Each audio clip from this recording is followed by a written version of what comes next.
afternoon and welcome to the Midday News. Here's what we have in the bulletin. Relatives of crash victims struggle to cope.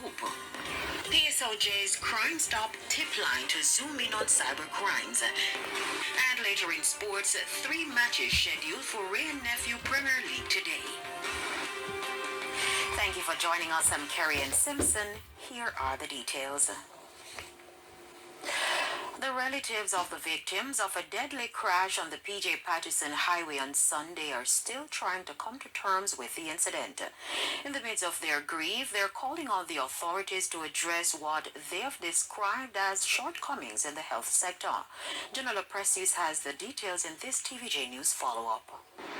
It's been a difficult couple of days for this woman who goes by the name of Pauline ever since Sunday's crash, which claimed the lives of 4 of her family members. She says she's been unable to cope.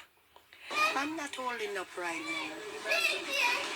I am down. I am not holding up. It is not good for me.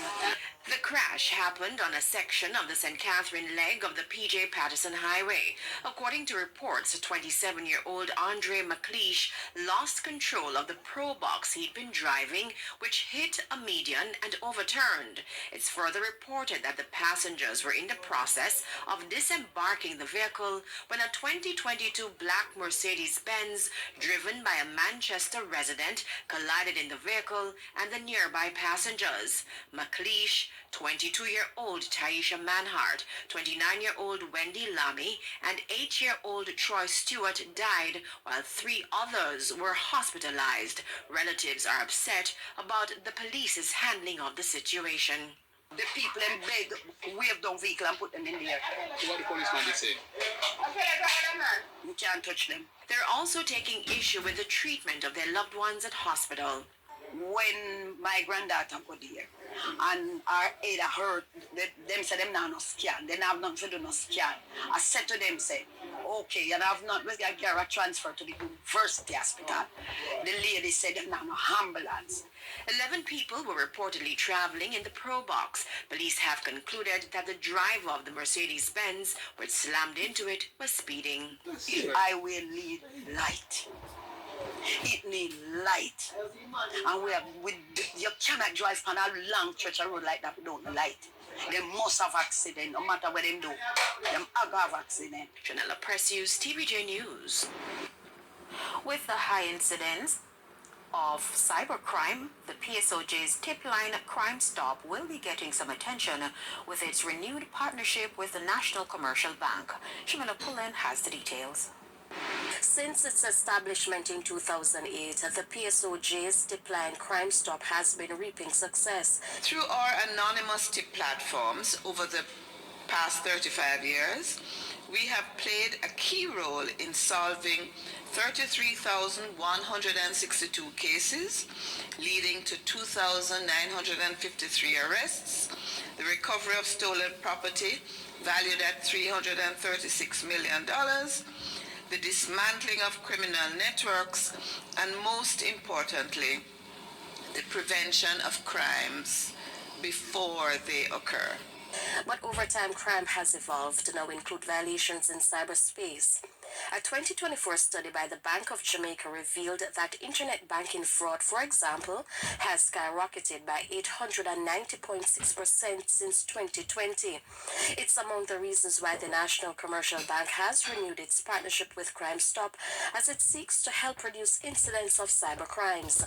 Renewing this multi-year partnership with the PSOJ's Crime Stop initiative allows us to highlight the dangers of white-collar online crime in Jamaica while educating our customers to conduct online transactions safely. The year 2023, on the 8th of December, we were at his country home. He was taking me around his house. My husband was walking behind us, held my hand. And then we got to this particular room where, when he noticed my husband was a few steps away, he then squeezed my hands in a very suggestive way. We're women, we know what it means when a man squeezes his hands, squeezes our hands in a suggestive way. And he went, I'll make an opportunity for us to come here and have a good moment, along that line. And then I just took my hands off and I looked back. I saw my husband was near us. My husband looked at me as if he heard some part of that, but he wasn't so sure. So he looked at him as well. And then the Senate President, of course, sensing the awkward moment, now said, oh, there's a chapel over there as well. Let's go, let me show you the chapel. He had a chapel in his house. So we went there. So my husband asked me a few moments afterwards, what did he tell you? And I didn't want to cause any friction because we were very good friends. My husband respected him a whole lot. So I said, you know what, Natasha, hold this up, resist it. It's going to be fine. You can manage it. What I thought I was going to manage just didn't seem so. Episode after episode, moments after moment. So it was multiple times? Yeah, it was multiple times. Did the Senate President ever make any sort of advances towards you in the chamber or in the Senate? Yes, in front of senators. He's done that. There was a time I forgot to wear my ring. I rushed to work, forgetting to wear my ring. And there were about 5 senators there. And he went, oh, Natasha, you're not wearing your ring. Is this an invitation to treat? And then there was another time he made a statement like, Natasha, your husband is really enjoying. It looks like you'll be able to make good movements with your waist. Huh. So the Senate President said this? He says that, yeah. He makes such sexy statement, and then they all laugh. When the Senate President allegedly made this comment to you, there were other senators present? Yeah. They said, in the Senate, we're all men. She should be used to this.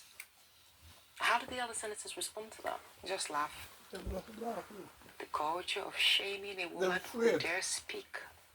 That is like a taboo. It's real. And that is that culture we must break and shred.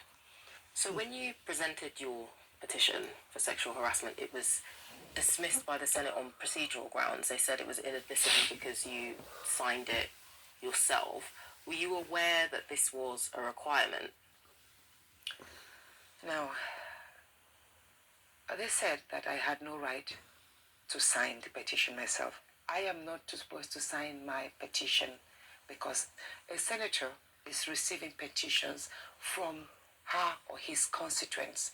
But here, first time in the history of Nigeria, a senator is laying a sexual harassment petition seeking justice. When I submitted the petition on the 5th of March 2025, I was suspended the next day from the Nigerian Senate. The Senate say that you were suspended for, quote, gross misconduct and unruly behaviour, and not because you brought sexual harassment allegations against the Senate President. How would you respond to that? When they say my suspension was as a result of gross misconduct, that is not true. We have seen senators shout, scream, use insultive words, fight, tear each other's clothes, but they were not suspended. So I believe also again that I am being victimized. My suspension is a means of silencing me. You see, in the Nigerian Senate, it operates like a court. Even the opposition have been silenced. You wonder, why is the Nigerian Senate not as vibrant as that of South Africa's or Kenya? I mean, there are other parliaments we see. There is this culture of fear. Fear of who? Fear of the institution, fear of the leadership, fear of the Senate President. I mean, if you confront the Senate President or if you express contrary views, yeah, you risk a chance of being stripped of your privileges. You will not speak.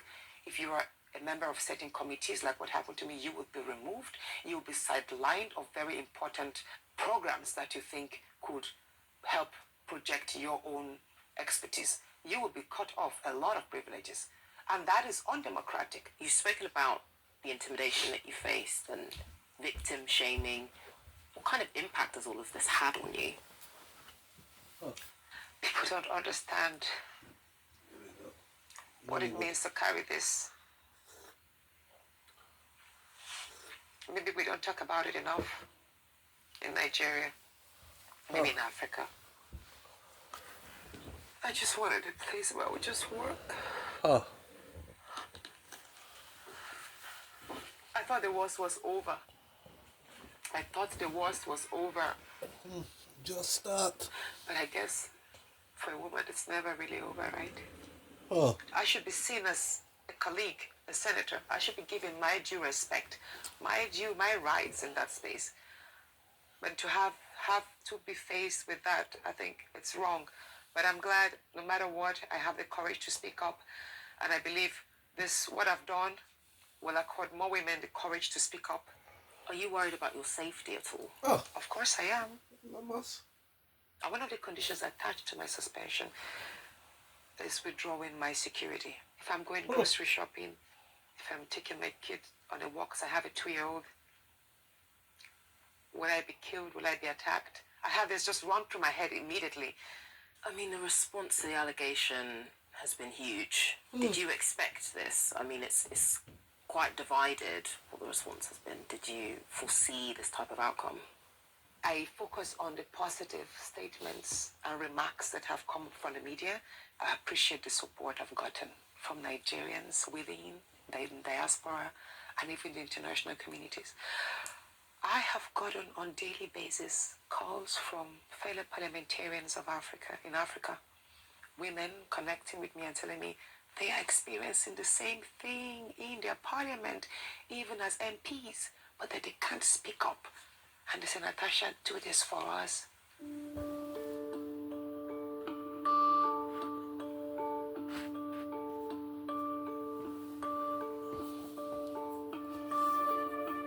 Oh.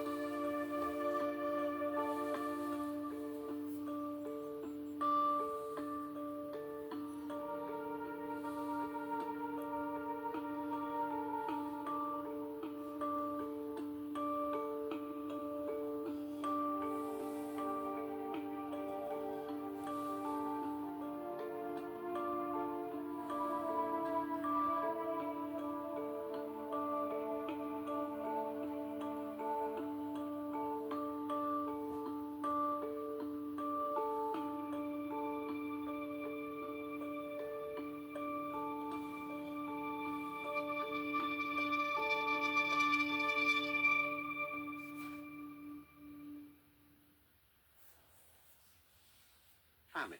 By the mid-1970s, the Somali Democratic Republic seemed close to conquering them all.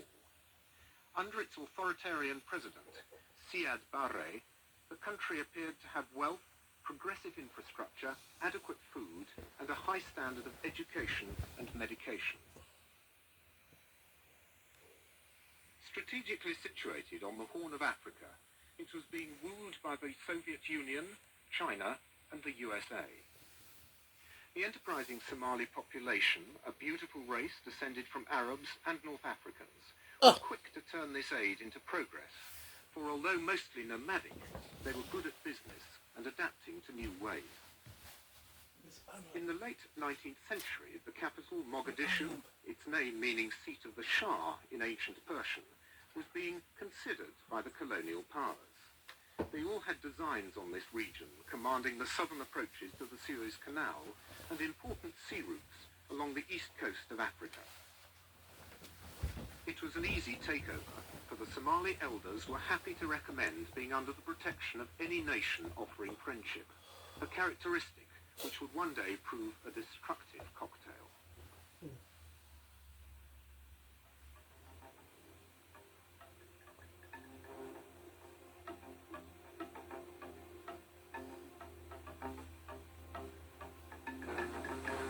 The Italians were the most avaricious. Since the late 19th century, they had been racing to incorporate the whole Horn of Africa in one big colony. Eritrea was already under their influence. However, France took the northwest around Djibouti, Britain the north, and the Italians the south, by far the biggest and most productive part. So southern Somalis learnt Italian, and Italian commercial, legal and political practices, and in the north they learnt English and adopted British practices.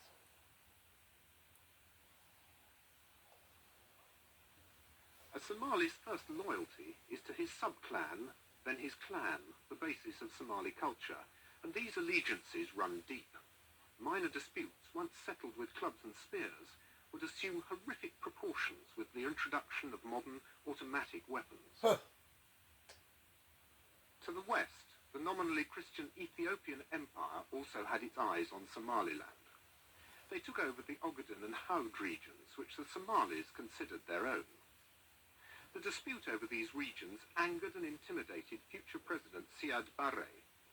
It would ultimately destroy Somalia.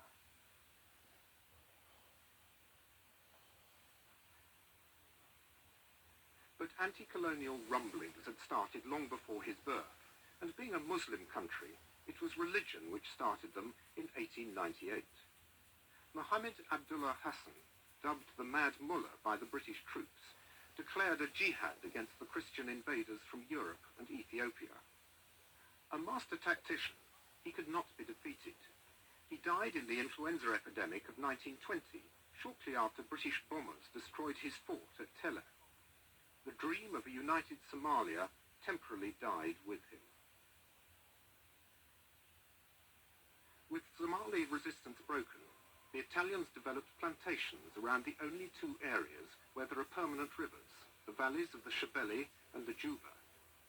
Vast quantities of bananas, sugar and cotton were soon being exported to Italy under preferential financial deals.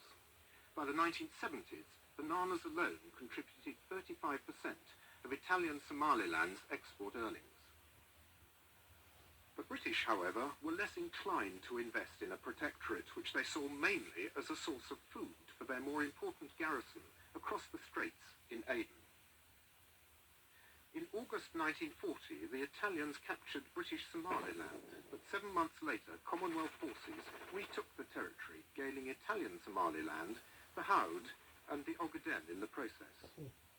Most of the nation was now united, even if under the British. A regenerated mood of national awareness was soon disappointed. Once again, the Ogaden was the cause. Ernest Bevin, the British Labour Foreign Secretary, wanted Somalia to remain united, under the British, of course. Emperor Haile Selassie, not unsurprisingly, demanded in 1949 that the area be returned to Ethiopia. The US, wanting a base in Eritrea, agreed. The UK gave the region back, and the UN ruled that Italian Somaliland be placed under a UN trusteeship for 10 more years, administered by Italy. Somalia was once again divided. The UN were to play another indeterminate role in Somalia over 40 years later. In 1960, the two colonies became independent, and on the 1st of July that year, united to become the Republic of Somalia.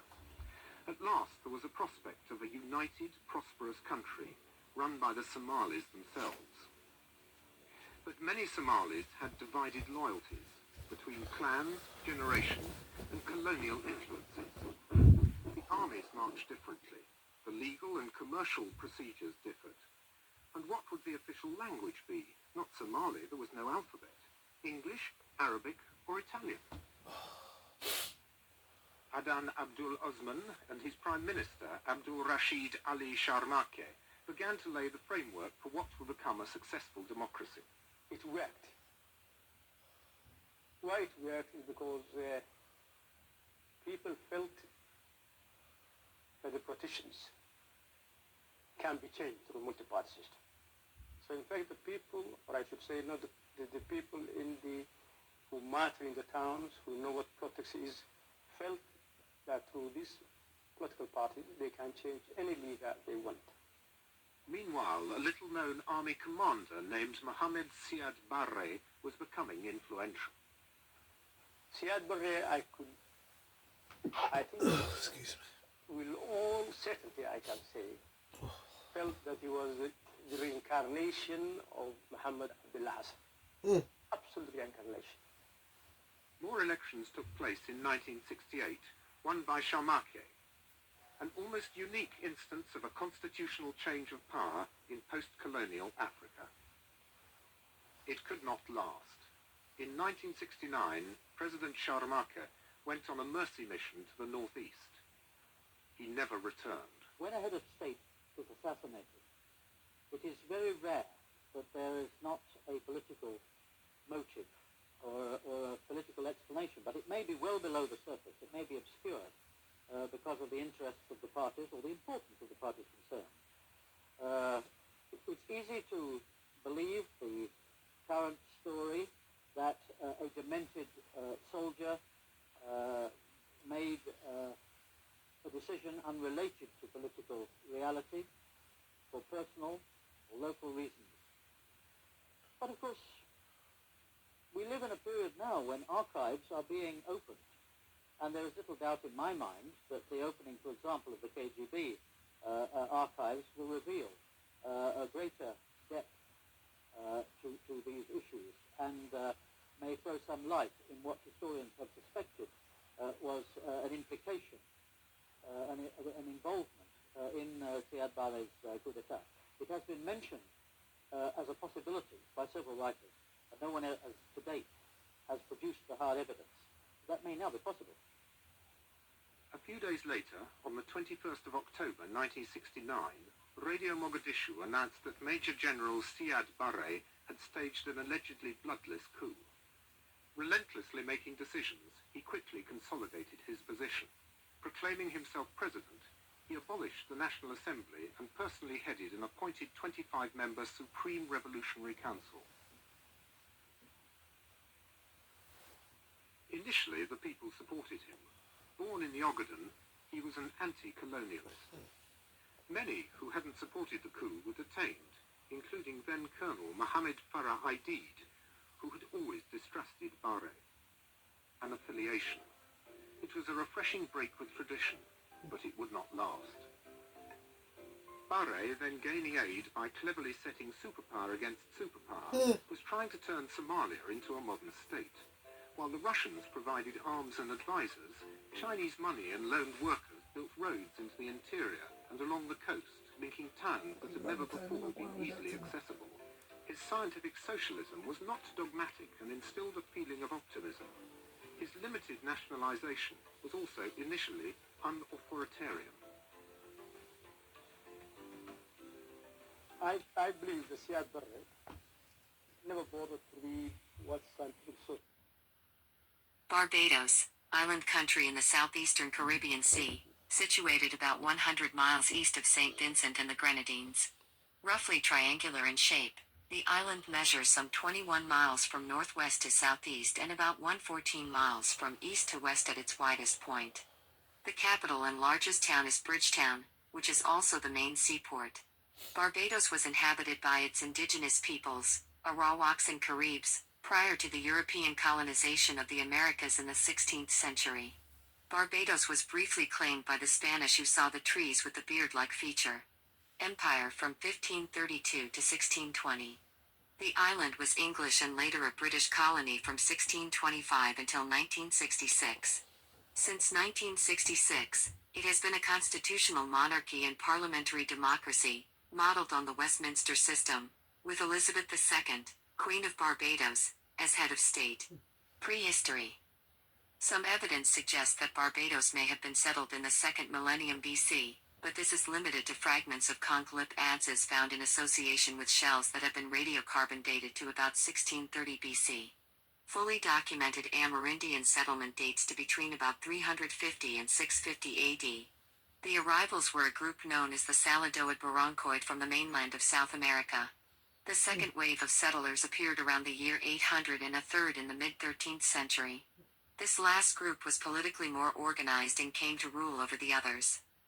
Early history. The Portuguese were the first Europeans to discover the island.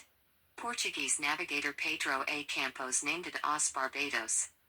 Frequent slave raiding missions by the Spanish Empire in the early 16th century led to a massive decline in the Amerindian population, so that by 1541 a Spanish writer claimed they were uninhabited.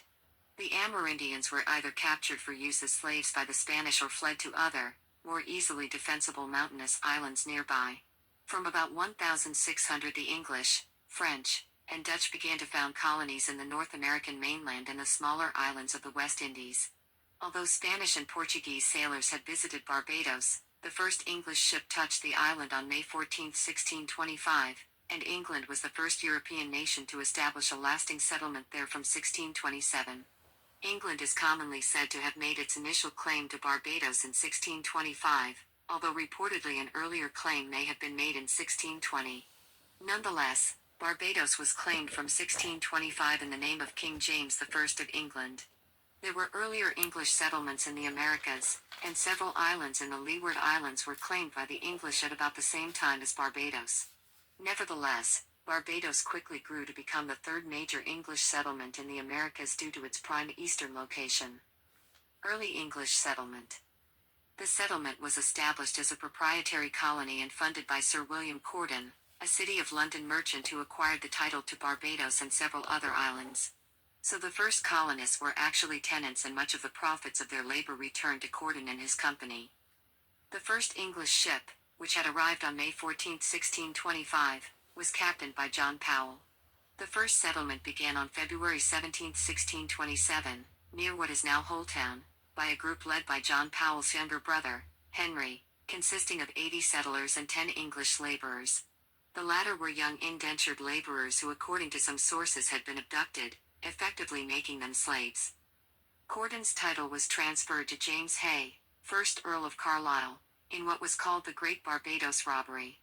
Carlisle then chose as governor Henry Hawley, who established the House of Assembly in 1639, in an effort to appease the planters, who might otherwise have opposed his controversial appointment. In the period 1640 to 1660, the West Indies attracted over two-thirds of the total number of English emigrants to the Americas. By 1650, there were 44,000 settlers in the West Indies, as compared to 12,000 on the Chesapeake and 23,000 in New England. Most English arrivals were indentured. After 5 years of labor, they were given freedom dues of about £10, usually in goods. Around the time of Cromwell, a number of rebels and criminals were also transported there. Timothy Meads of Warwickshire was one of the rebels sent to Barbados at that time, before he received compensation for servitude of 1,000 acres of land in North Carolina in 1666. Parish registers from the 1650 show, for the white population, 4 times as many deaths as marriages. The death rate was very high. Before this, the mainstay of the infant colony's economy was the growing export of tobacco, but tobacco prices eventually fell in the 1630s, as Chesapeake production expanded.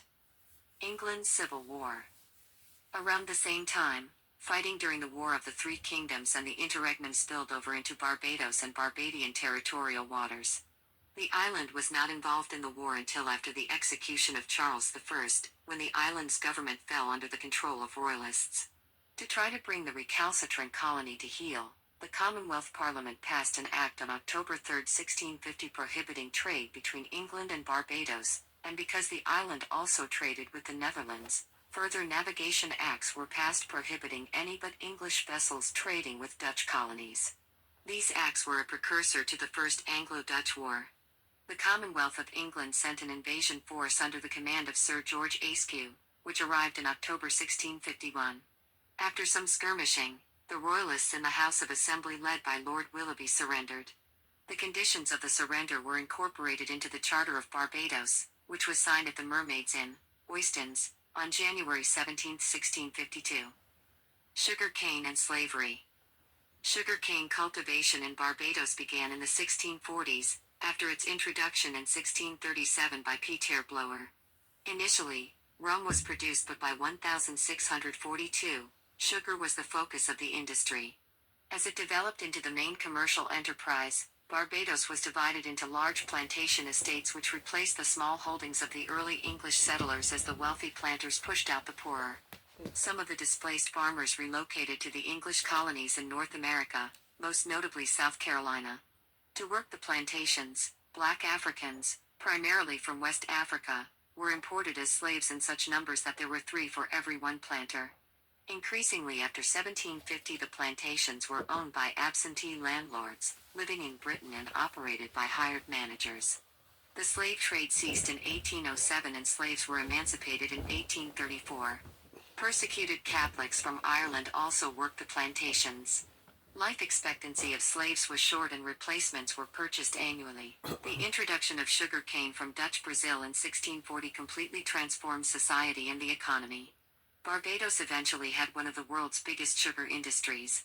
One group instrumental in ensuring the early success of the industry were the Sephardic Jews, who had originally been expelled from the Iberian Peninsula, to end up in Dutch Brazil. As the effects of the new crop increased, so did the shift in the ethnic composition of Barbados and surrounding islands. The workable sugar plantation required a large investment and a great deal of heavy labor. At first, Dutch traders supplied the equipment, financing, and African slaves, in addition to transporting most of the sugar to Europe. In 1644, the population of Barbados was estimated at 30,000, of which about 800 were of African descent, with the remainder mainly of English descent. These English smallholders were eventually bought out and the island filled up with large African slave work sugar plantations. By 1660, there was near parity with 27,000 blacks and 26,000 whites. By 1666, at least 12,000 white smallholders had been bought out, died, or left the island. Many of the remaining whites were increasingly poor. By 1680, there were 17 slaves for every indentured servant. By 1700, there were 15,000 whites and 50,000 enslaved blacks. Due to the increased implementation of slave codes, which emphasized differential treatment between Africans and the white workers and ruling planter class, the island became increasingly unattractive to poor whites. Black or slave codes were implemented in 1661, 1676, 1682, and 1688. In response to these codes, several slave rebellions were attempted or planned during this time, but none succeeded. Nevertheless, poor whites who had or acquired the means to emigrate often did so. Planters expanded their importation of African slaves to cultivate sugar cane. One early advocate of slave rights in Barbados was the visiting Quaker preacher Alice Kerwin in 1677, "For I am persuaded, that if they whom thou callest thy slaves, be upright-hearted to God, the Lord God Almighty will set them free in a way that thou knowest not, for there is none set free but in Christ Jesus, for all other freedom will prove but a bondage." By 1660, Barbados generated more trade than all the other English colonies combined. This remained so until it was eventually surpassed by geographically larger islands like Jamaica in 1713.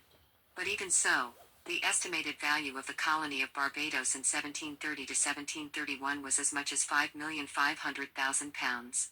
Bridgetown, the capital, was one of the three largest cities in English America by 1700. The English West Indies produced 25,000 tons of sugar, compared to 20,000 for Brazil, 10,000 for the French islands and 4,000 for the Dutch islands. This quickly replaced tobacco, which had been the island's main export. As the sugar industry developed into its main commercial enterprise, Barbados was divided into large plantation estates that replaced the small holdings of the early English settlers. In 1680, over half the arable land was held by 175 large enslavers/planters, each of whom enslaved at least 60 persons. The great enslavers/planters had connections with the English aristocracy and great influence on Parliament.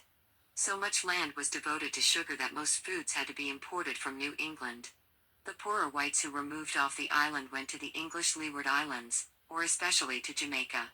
In 1670, the province of South Carolina was founded, when some of the surplus population again left Barbados. Other nations receiving large numbers of Barbadians included British Guiana and Panama.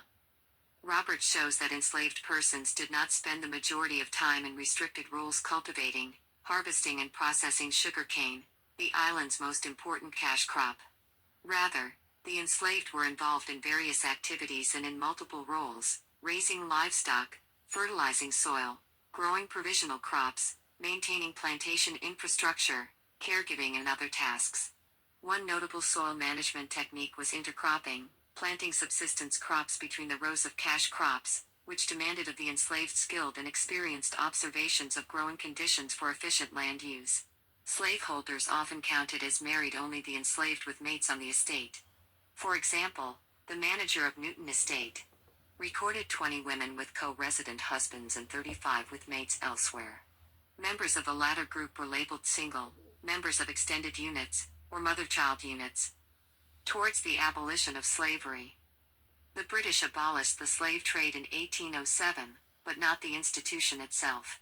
In 1816, enslaved persons rose up in what was the first of three rebellions in the British West Indies to occur in the interval between the end of the slave trade and emancipation, and the largest slave uprising in the island's history. Around 20,000 enslaved persons from over 70 plantations are thought to have been involved.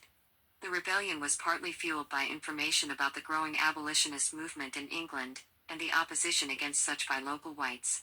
It largely surprised planters, who felt that their slaves were content because they were allowed weekly dances, participated in social and economic activity across the island and were generally fed and looked after.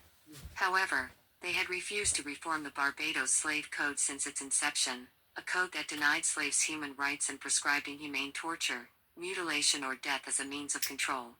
This contributed to what was later termed Boosa's Rebellion, named after the slave ranger Boosa, and the result of a growing sentiment that the treatment of slaves in Barbados was intolerable, and who believed the political climate in Britain made the time ripe to peacefully negotiate with planters for freedom.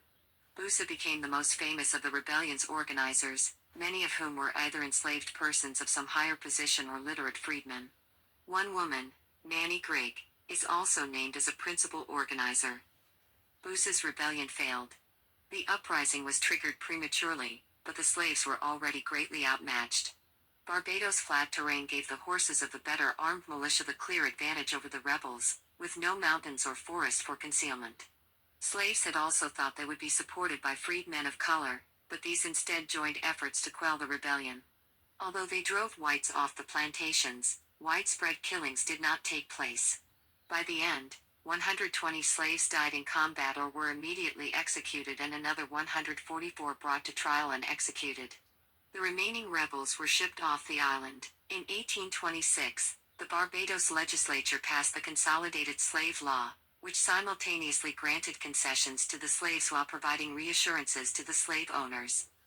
Slavery was finally abolished in the British Empire 8 years later, in 1834. In Barbados and the rest of the British West Indian colonies, full emancipation from slavery was preceded by a contentious apprenticeship period that lasted 4 years. In 1884, the Barbados Agricultural Society sent a letter to Sir Francis Hincks requesting his private and public views on whether the Dominion of Canada would favourably entertain having the then colony of Barbados admitted as a member of the Canadian Confederation. Asked from Canada were the terms of the Canadian side to initiate discussions, and whether or not the island of Barbados could depend on the full influence of Canada in getting the change agreed to by the British Parliament at Westminster.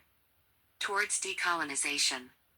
In 1952, the Barbados Advocate newspaper polled several prominent Barbadian politicians, lawyers, businessmen, the Speaker of the Barbados House of Assembly and later as First President of the Senate, Sir Theodore Brancker, QC, and found them to be in favour of immediate federation of Barbados along with the rest of the British Caribbean with complete dominion status within 5 years from the date of inauguration of the West Indies Federation with Canada.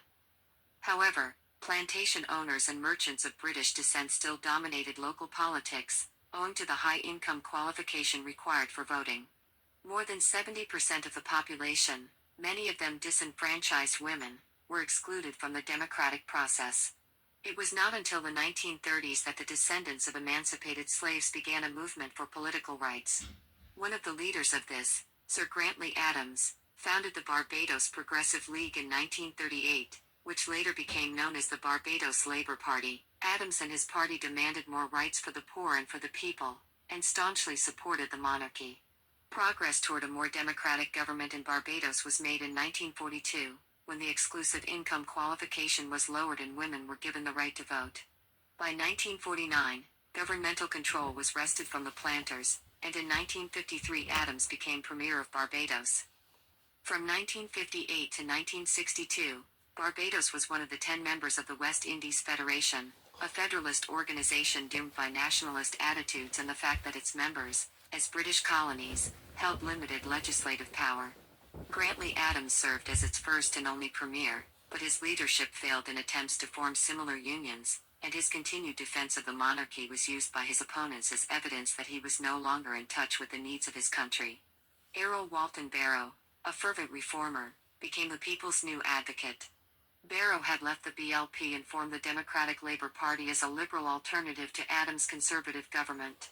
Barrow instituted many progressive social programs, such as free education for all Barbadians and a school meals system. By 1961, Barrow had replaced Adams as premier and the DLP controlled the government. With the federation dissolved, Barbados reverted to its former status, that of a self-governing colony. The island negotiated its own independence at a constitutional conference with Britain in June 1966. After years of peaceful and democratic progress, Barbados finally became an independent state on November 30, 1966, with Errol Barrow its first prime minister, although Queen Elizabeth II remained the monarch. Upon independence, Barbados maintained historical linkages with Britain by becoming a member of the Commonwealth of Nations. A year later, Barbados' international linkages were expanded by obtaining membership of both the United Nations and the Organization of American States. Political history.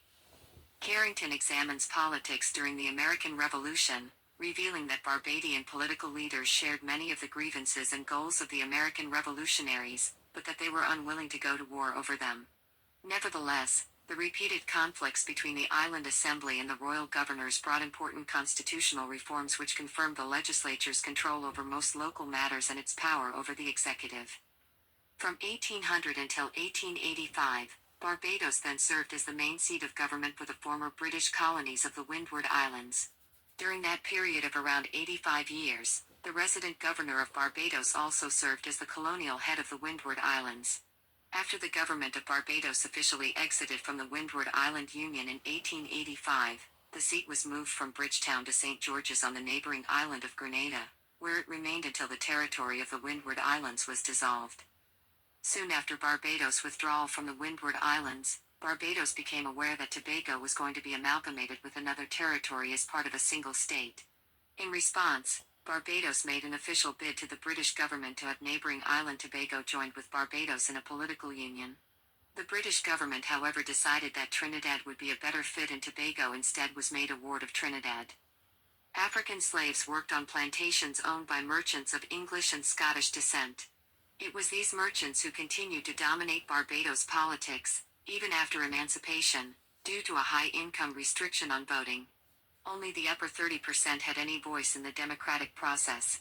It was not until the 1930s that a movement for political rights was begun by the descendants of emancipated slaves, who started trade unions. Charles Duncan O'Neill, Clennell Wickham and the members of the Democratic League were some of the leaders of this movement.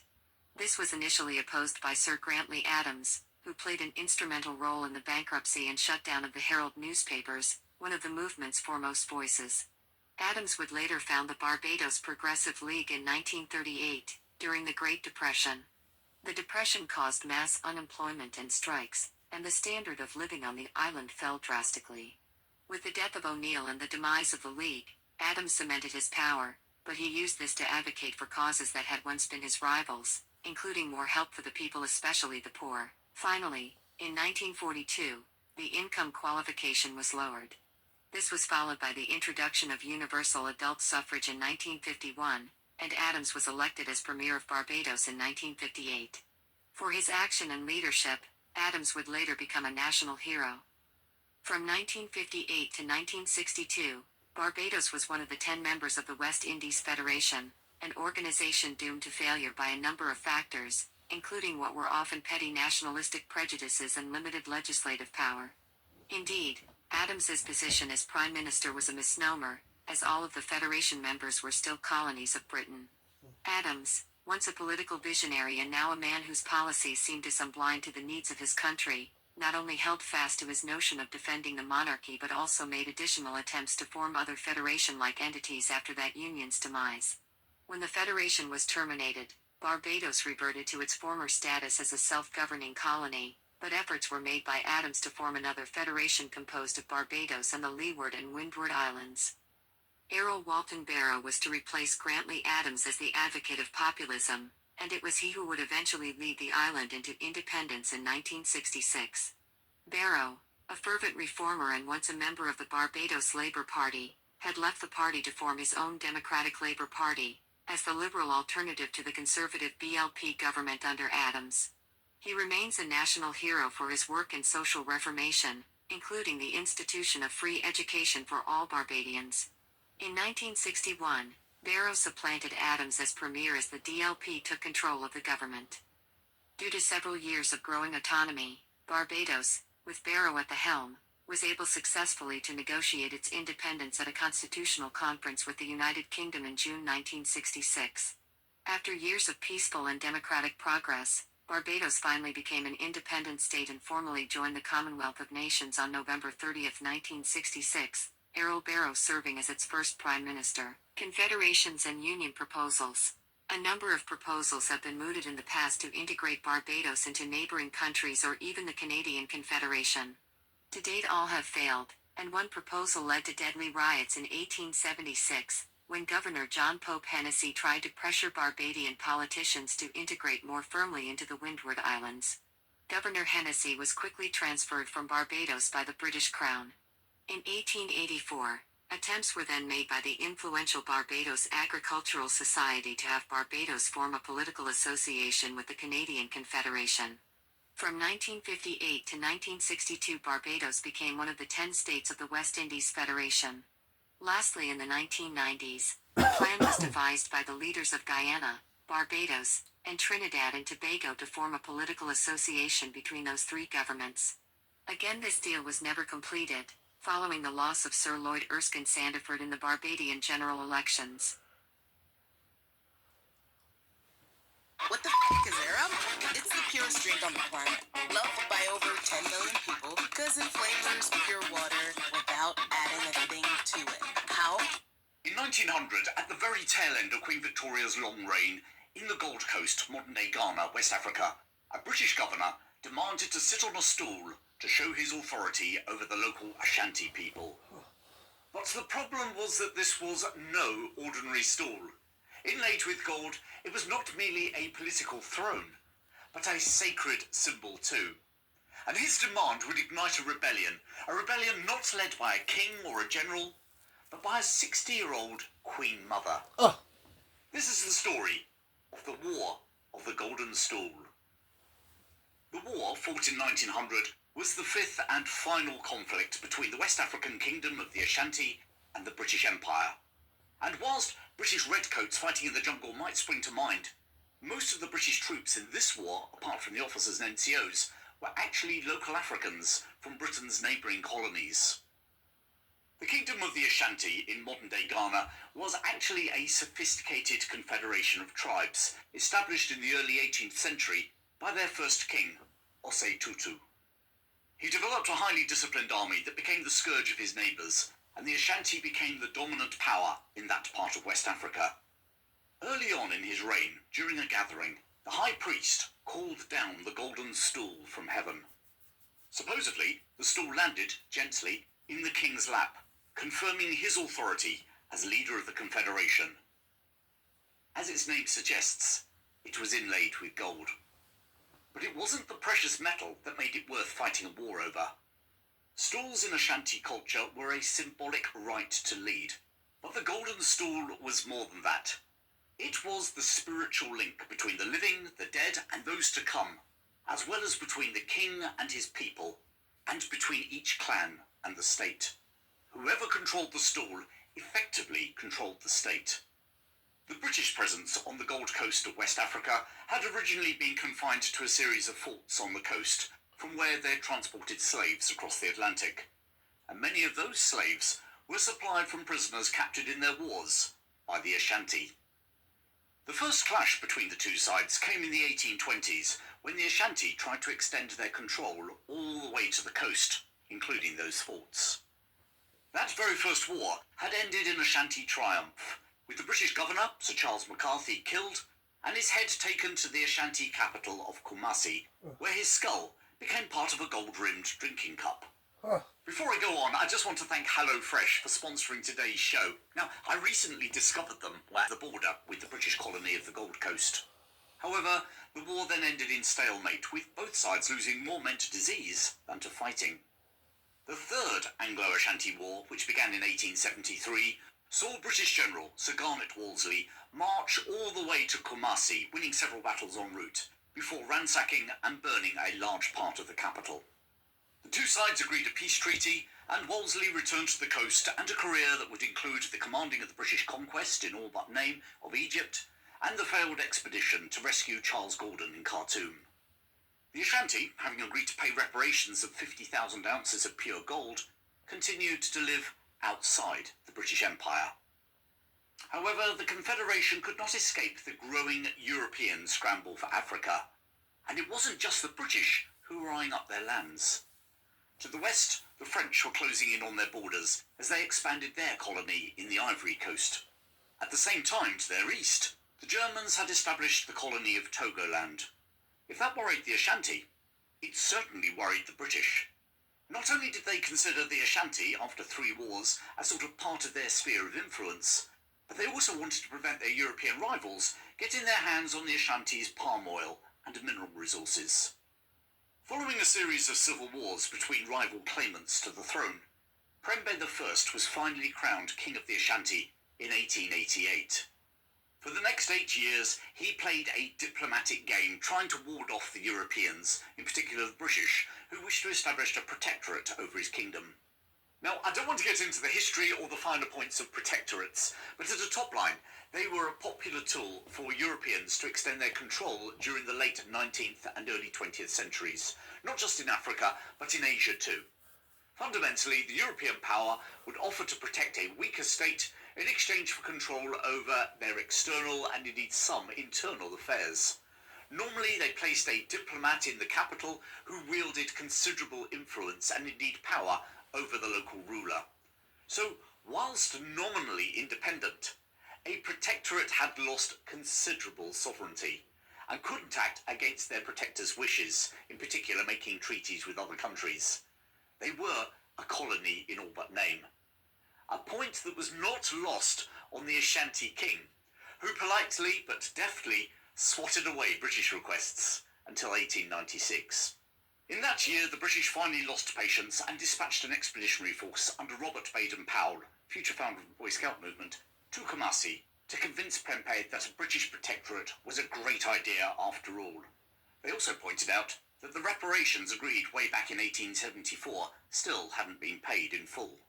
When PemPey refused to pay the outstanding reparations and also refused the British offer of protection, he and about 30 of his key supporters and chiefs were exiled to the British colony of the Seychelles in the Indian Ocean. He would remain the king across the water for nearly 30 years.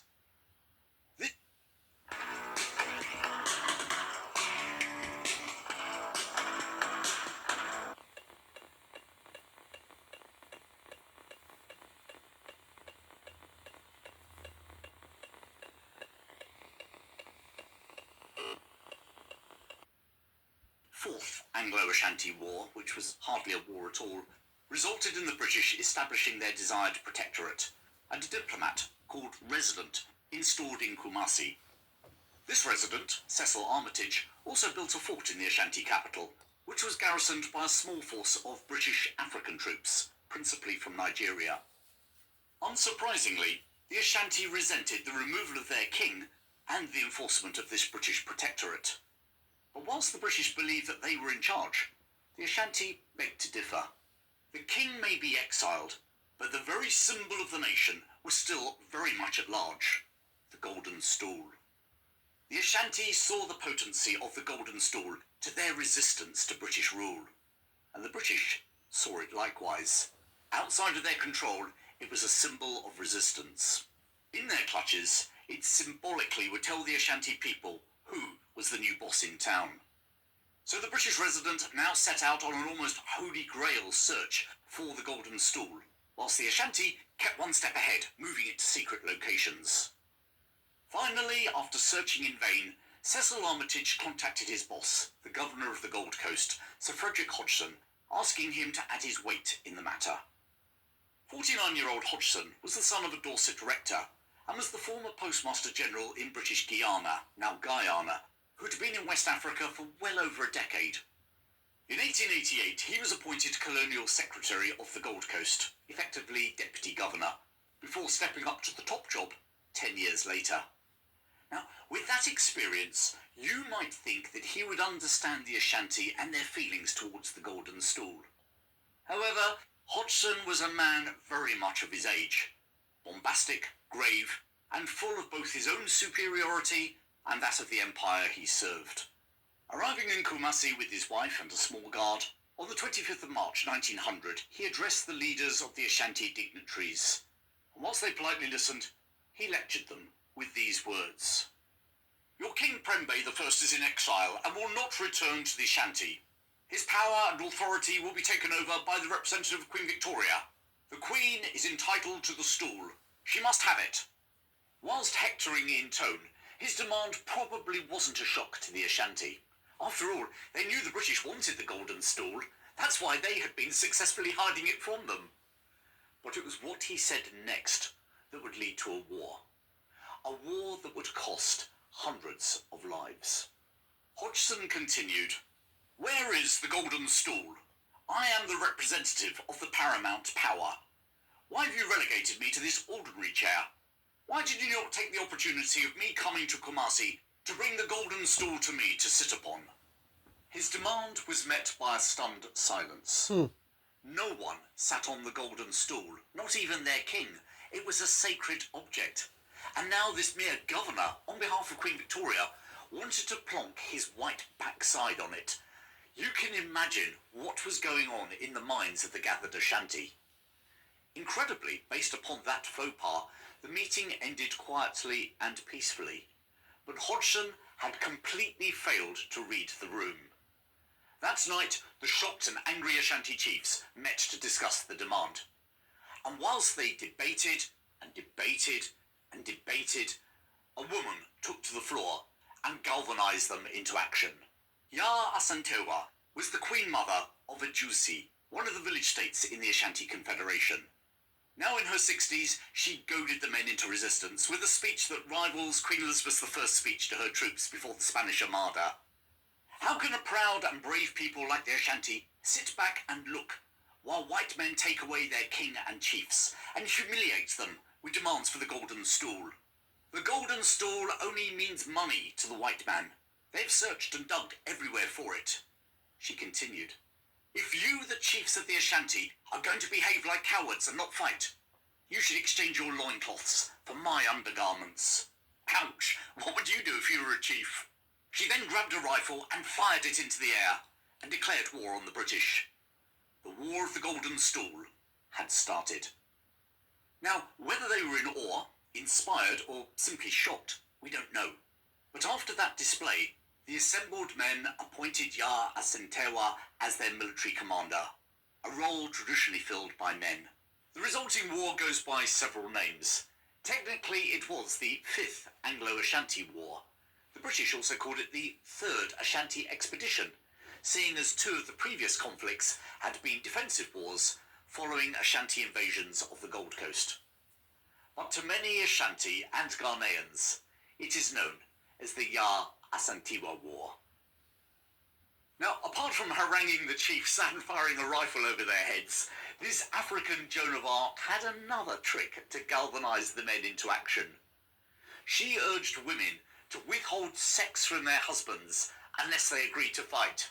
Yep, that would probably do the trick. Meanwhile, blissfully unaware of the trouble he had set in motion, Hodgson now poured petrol on the flames when the next day he sent Armitage, accompanied by some troops, out to look for the golden stool. That afternoon, the party was surrounded by armed and very agitated Ashanti. Armitage decided to give them an example of British stiff upper lip and ordered his men to take afternoon tea. Folding chairs and tables were erected and tea duly served. I mean, it's like something from Carry On Up the Khyber. Although the Ashanti didn't see the funny side. They'd had enough and they opened fire. Armitage and his men fled back towards Kumasi. Arriving in the capital during a rainstorm, he reported the alarming news to Hodgson, who immediately moved into the small fort. He was accompanied by his wife, 16 Europeans, and 300 armed Hulsa from Nigeria, who also possessed 6 7-pound mountain guns and 4 Maxim machine guns. As the news of the event spread, European and African civilians also turned up looking for safety.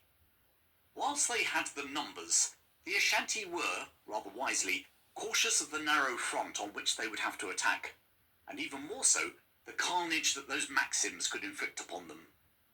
Consequently, they only made one serious assault on the fort, a few days later, on the 29th of April 1900, and then contented themselves with starving the British into submission, with the odd pot shots from snipers to keep the British heads down. Meanwhile, down on the coast, the British authorities knew something was up when the telegraph lines to Kumasi were cut. A scratch force of local troops was assembled and sent north through the jungle. Eventually, after a month, having battled through barriers blocking the primitive road, they arrived at the Ashanti capital. If Hodgson was expecting to turn the tables on the Ashanti and their gun-totting female leader, he was sadly disappointed. Of the 250-strong force that had arrived from the coast, half were either wounded or ill from tropical diseases. And worse, they had actually brought no extra supplies with them. So now they almost doubled the number of mouths that needed feeding and swelled the ranks of the besieged to nearly 600 people in the tiny fort. Already working on almost starvation rations and with disease spreading through his command, Hodgson watched as dozens died daily. And with no room for burials inside, their bodies were simply thrown outside the tiny fort. It would be another month before further assistance arrived. In June 1900, a second column numbering 700 troops from the West African Field Force under Major Morris battled their way through to Kumasi. En route, they had met determined opposition at a series of stockades that the Ashanti had built. These defensive fortifications were a departure from traditional Ashanti tactics, which some have credited to Ya Asantewa, although that's not definite. Whoever devised them, the stockades were proving a major headache for the advancing British. At one such fortification on the 6th of June, Sergeant John Mackenzie of the Seaforth Highlanders, but on secondment to the West Africa Frontier Force, worked 2 Maxims single-handed whilst under fire and wounded, before leading a bayonet charge which eventually captured the stockade. He was one of 2 men awarded the Victoria Cross during the War of the Golden Stool, and I'll tell you about the other one in a little while. By the time they reached Hodgson's fort, most of this force were also suffering from malnutrition. The governor now called a council of war, and it was agreed that the occupants of the fort, now numbering nearly 1,000, needed to break out or die of starvation. In the dead of night on the 23rd of June, most of the soldiers in the fort silently slipped out. They left behind most of the weakened civilian refugees, along with 25 fit and 90 slightly invalid troops, under the command of a captain and a medical officer, and were told to hold on as long as they could. The evacuation was so quiet that the Ashanti were caught completely by surprise, and it took them 2 days to assemble a large force to give chase. But Hodgson's fleeing party had a head start, and having fought both to clear villages en route and rear guards against their pursuers, they finally crossed the Pra River that marked the border, and their pursuers gave up. They'd lost 2 British officers and 39 Nigerian Hulza troops during their flight to safety. By the time that Hodgson had reached the coast, with his ailing wife being carried in a hammock, the Ashanti had something else to concentrate their minds. Another relief column was marching through the tough terrain towards Kumasi, and this time the British meant business. Commanded by Major James Wilcox, this column consisted of 1,000 men, drawn from the Nigerian Regiment of the West Africa Frontier Force, the West Africa Regiment, the Central Africa Regiment, which would later become part of the King's Africa Rifles, the Sierra Leone Frontier Police, and detachments from the 1st and 2nd West Indian Regiments.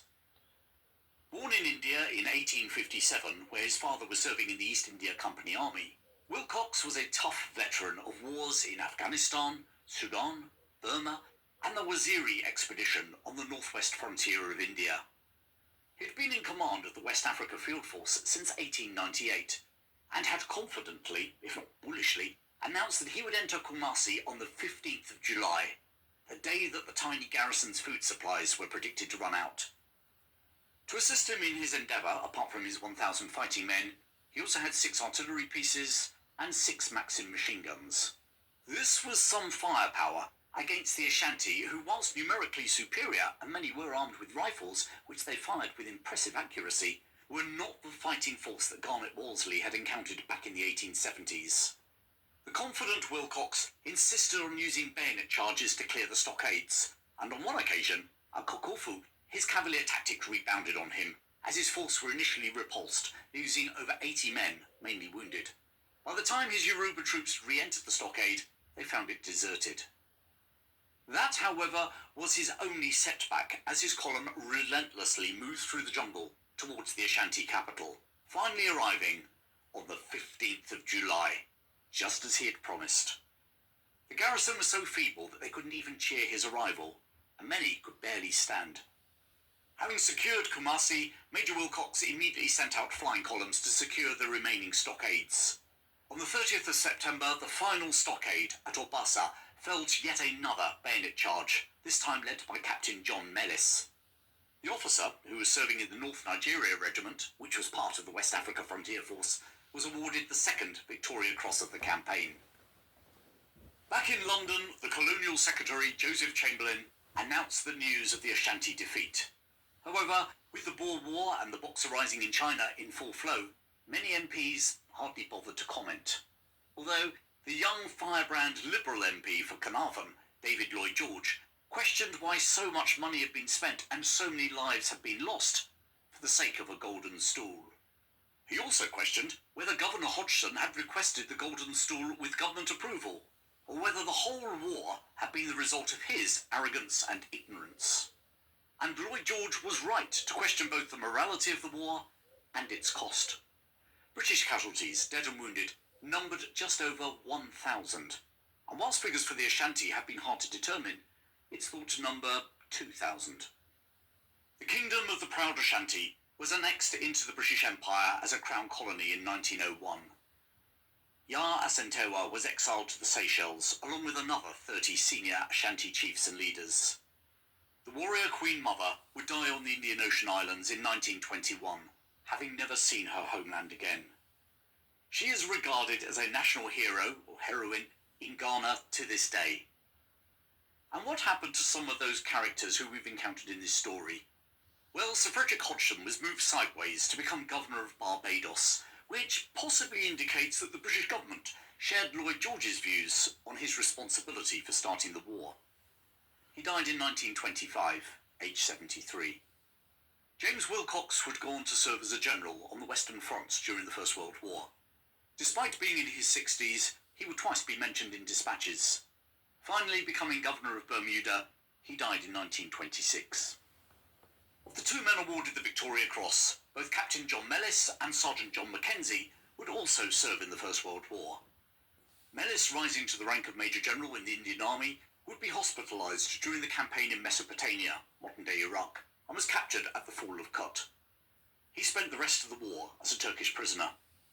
John Mellis VC died in 1934 and is buried in the churchyard at Froomley in Surrey. Sergeant Mackenzie would rise from the ranks to become an officer in the Beds and Hearts Regiment.